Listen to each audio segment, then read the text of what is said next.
주님께서 여러분과 함께 요한이 전한 거룩한 복음입니다.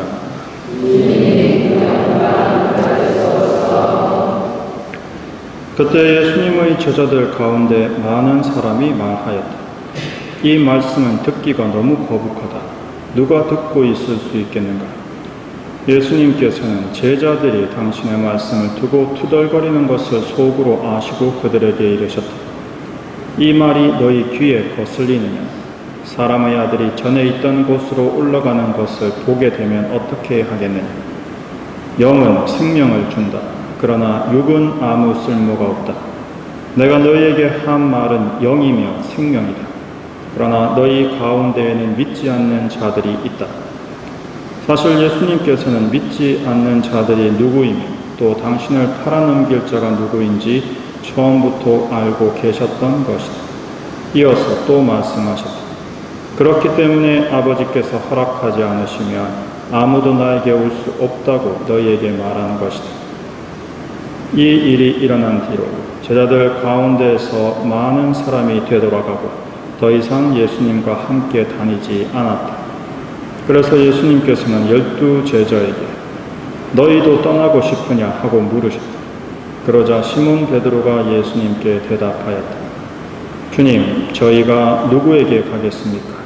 주님께는 영원한 생명의 말씀이 있습니다. 스승님께서 하나님의 거룩하신 분이라 저희는 믿어봤고 또 그렇게 알고 있습니다. 주님의 말씀입니다.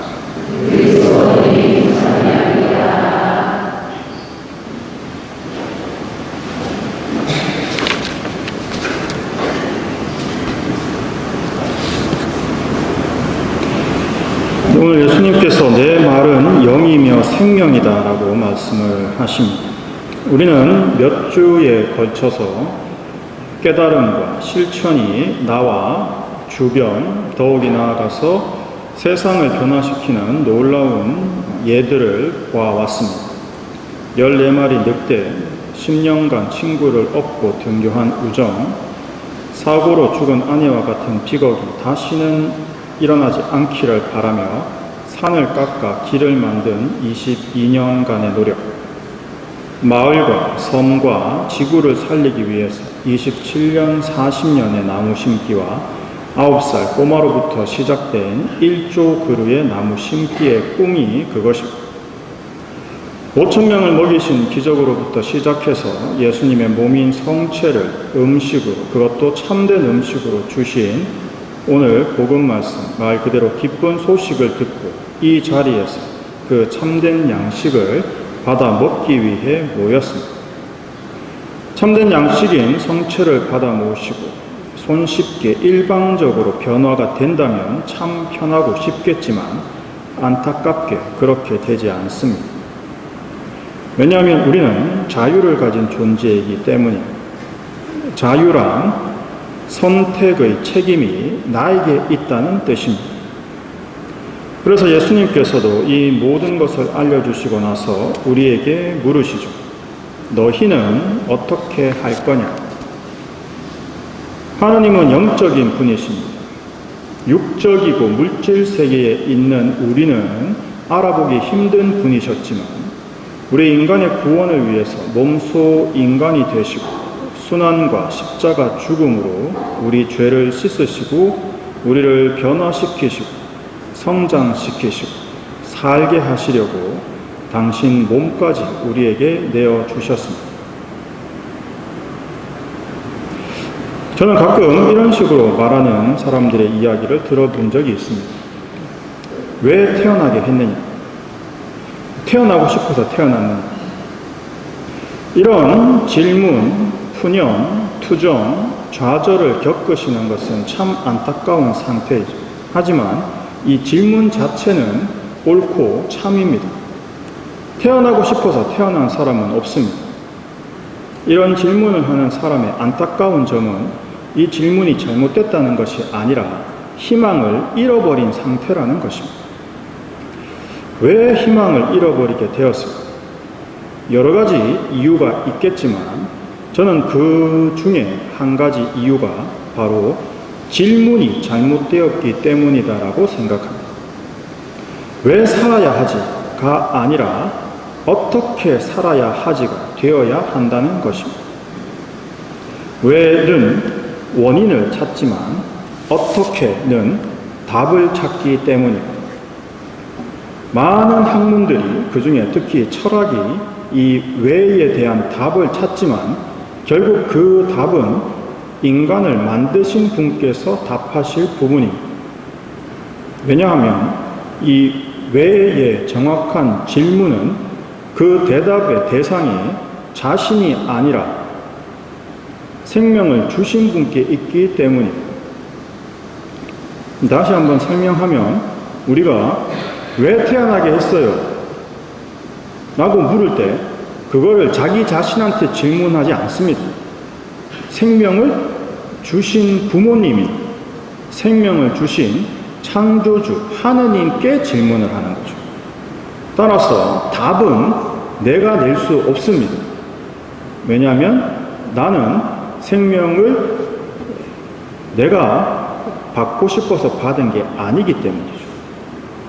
우리는 하지만 이미 하느님으로부터 그 대답을 들었고, 생명을 주신 분께서 우리에게 생명을 주시고 생명을 유지하시고 계심도 들었고 체험했고, 오늘도 주신 생명을 유지하시는 은총과 그 참된 양식을 받아 모시기 위해 이 자리에 모였습니다. 이 왜라는 질문의 답은 믿음에서 오는 것이고, 그 믿음에서 어떻게의 질문도 태어납니다. 또 어떻게의 답도 우리를 만드신 하느님께서 왜라는 이 질문의 답을 따라 사셨던 예수 그리스도로부터 배웠습니다. 오늘 복음의 시몬 베드로의 대답처럼 우리는 대답을 합니다. 주님, 저희가 누구에게 가겠습니까? 주님께는 영원한 생명의 말씀이 있습니다. 스승님께서 하느님의 거룩하신 분이시라 우리는 믿어왔고 또 그렇게 알고 있습니다. 이 대답처럼 하느님께, 예수님께 영원한 생명의 말씀이 있고 그분을 우리는 스승이라고, 선생님이라고 부르는 거죠. 제1독서의 말씀처럼 우리는 선택을 했습니다. 하느님을 선택했죠. 그 선택은 탁월한 선택이었고 우리에게 생명과 구원을 주었습니다. 또한 그 선택을 통해서 제2독서의 말씀처럼 우리는 하느님과 예수님과 일치를 이루었고 또 계속 일치를 이루어 나가야 합니다. 왜냐하면 일치는 한 번으로 끝나는 것이 아니라 계속 이루어 나가야 하는 것이기 때문입니다. 따라서 깨달음과 실천이라는 주제에 맞추어 생각해보면 예수님의 가르침과 그 삶의 모범에 따라 깨달음을 얻은 우리는 실천을 통해서 우리 인간이 존재하는 이유와 우리 인간이 창조된 목적을 성취해 나가야 한다라는 것을 알고 그것을 살아가는 것이 신앙생활인 것입니다.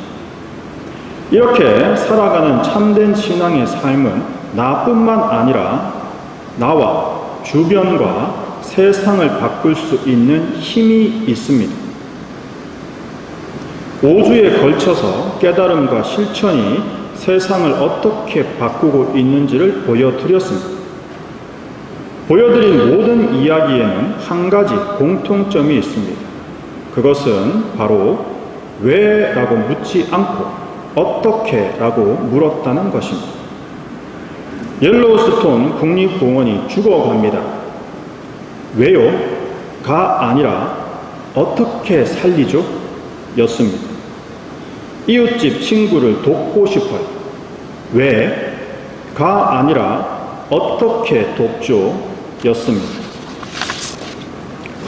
아내가 사고가 났는데 병원이 멀어서 죽을 수밖에 없었어요. 왜? 왜 나한테만 이런 일이? 가 아니라 어떻게 할까요? 였습니다. 마을과 섬과 지구가 죽어가요. 왜가 아니라 어떻게 할 수 있을까? 왜는 원망을 낳지만 어떻게는 해답을 낳습니다. 이제 스스로에게 질문을 합시다. 나는 어떻게 살아야 하지? 어디서, 누구에게서 그 답을 배우고 알 수 있을까?